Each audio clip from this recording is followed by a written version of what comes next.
বাংলাদেশের নবনির্বাচিত প্রধানমন্ত্রী তারেক রহমানকে অভিনন্দন জানিয়েছেন সৌদি আরবের যুবরাজ মোহাম্মদ বিন সালমান।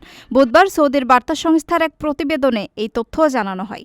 প্রতিবেদনে বলা হয়, বাংলাদেশের প্রধানমন্ত্রী হিসেবে শপথ নেওয়ার পর তারেক রহমানকে অভিনন্দন জানিয়েছেন সৌদির যুবরাজ মোহাম্মদ বিন সালমান। তিনি তারেক রহমানকে তার নেতৃত্বে নতুন সরকার গঠনের জন্য অভিনন্দন জানান।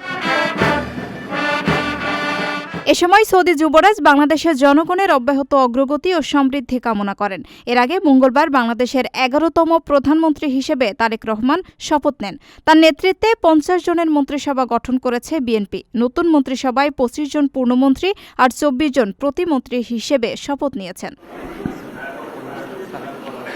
তারেক রহমানকে অভিনন্দন জানিয়েছেন ওমানের সুলতান হাইতাম বিন তারিকও। তিনি এক শুভেচ্ছা বার্তায় বাংলাদেশের নবনির্বাচিত প্রধানমন্ত্রীর সাফল্য কামনা করেন।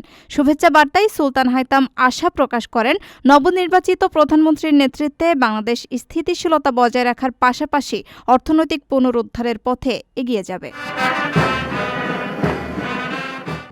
প্রবাসীদের জন্য নির্মাণ হচ্ছে দেশের প্রথম স্মার্ট সিটি, যেখানে থাকছে স্কুল, মসজিদ, হাসপাতাল, সুইমিং পুল, হেলিপ্যাড, পাঠাগার, জিম, সুপারমার্কেট, শিশু পার্ক সহ সকল নাগরিক সুবিধা। মাত্র ৩০ লাখ টাকা বিনিয়োগে মিলছে আকর্ষণীয় ফ্ল্যাট। প্লাটিনাম ইনভেস্টরদের জন্য ঢাকা বিমানবন্দরে ভিআইপি প্রোটোকল সুবিধা। বিস্তারিত জানতে যোগাযোগ করুন স্ক্রিনে দেয়া হোয়াটসঅ্যাপ অথবা ইমো নাম্বারে।